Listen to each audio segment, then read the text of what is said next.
Good morning to all.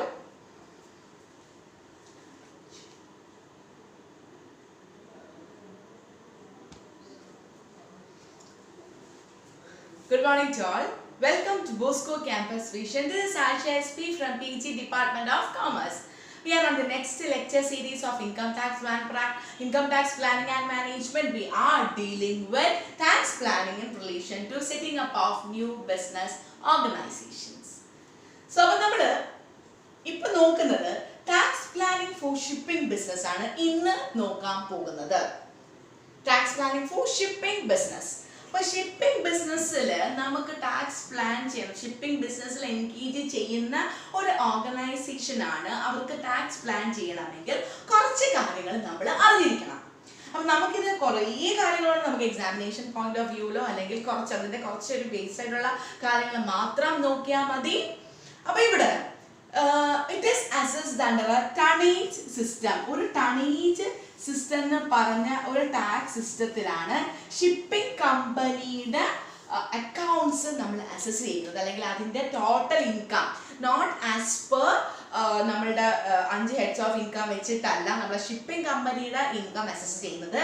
It is assessed under a tonnage system. It is assessed under a tonnage system. So it must be an Indian company, the shipping system. അപ്പോൾ ഈ tonnage systemത്തിൽ വരണമെങ്കിൽ ഇത്രയും conditions satisfy ചെയ്തിരിക്കണം. It must be that particular company is an Indian company operating a qualifying ship. It must be an Indian company.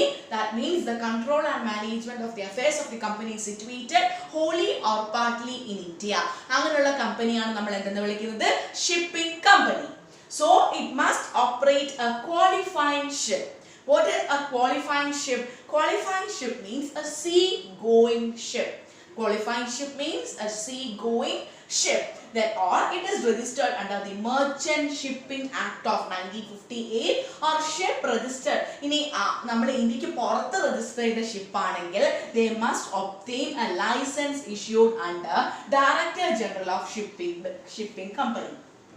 Director general of shipping, നമ്മുടെ income ടാക്സിൽ പറയുന്ന director general of shipping organisation അല്ലെങ്കിൽ അവിടുത്തെ director general കൊടുക്കുന്ന licence issue ചെയ്തിരിക്കണം, അവരെ obtain ചെയ്തിരിക്കണം. They must obtain a valid certificate. They must obtain a valid certificate. So നമ്മൾ ഇതിൻ്റെ ഇൻകം അസസ് ചെയ്യുന്നത് ടണേജ് സിസ്റ്റത്തിലാണ്. അപ്പോൾ ടണേജ് സിസ്റ്റത്തിലാണെന്നുണ്ടെങ്കിൽ it must be an Indian company and it must obtain a qualifying ship. അപ്പോൾ ഇനി എനിക്കുള്ളത് ഒരു ക്വാളിഫൈങ് ഷിപ്പ് അല്ലെങ്കിൽ that particular business assessee must obtain or must make an approval, must make an application to the Joint Commissioner within 3 months from the date of commencement of its operation. ആ particular ഷിപ്പിന്റെ യാത്ര തുടങ്ങി അല്ലെങ്കിൽ അതിന്റെ operation തുടങ്ങിയതിന് ശേഷം 3 മാസത്തിനുള്ളിൽ joint കമ്മീഷണറിന് ഒരു application കൊടുത്തു കഴിഞ്ഞാൽ നമ്മളുടെ ഷിപ്പ് ഒരു ക്വാളിഫൈങ് ഷിപ്പിലോട്ട് നമുക്ക് കൺവേർട്ട് ചെയ്യാൻ സാധിക്കും. ഓക്കെ, അപ്പോൾ നമ്മൾ ഈ ടണേജ് സിസ്റ്റം അനുസരിച്ചാണ് ഷിപ്പിംഗ് കമ്പനിയുടെ ടോട്ടൽ ഇൻകം അസസ് ചെയ്യുന്നത്. പ്ലീസ് മേക്ക് ഷുവർ ദാറ്റ് നമ്മുടെ ടണേജ് സിസ്റ്റത്തിലാണ് ഷിപ്പിംഗ് കമ്പനിയുടെ ടോട്ടൽ ഇൻകം നമ്മൾ അസസ് ചെയ്യുന്നത്. സോ ഇത്രയുമാണ് tax planning which is applicable for shipping company. അപ്പോൾ ഇത്രയും പോയിന്റ് ഓഫ് വ്യൂവിൽ മാത്രം നമ്മൾ പഠിച്ചാൽ മതി, കൂടുതലായിട്ടൊന്നും വലിച്ച് പഠിക്കേണ്ട. അപ്പോൾ നമുക്ക് ഇതൊരു എന്താ പറയുക എസ്സേ ആണ്.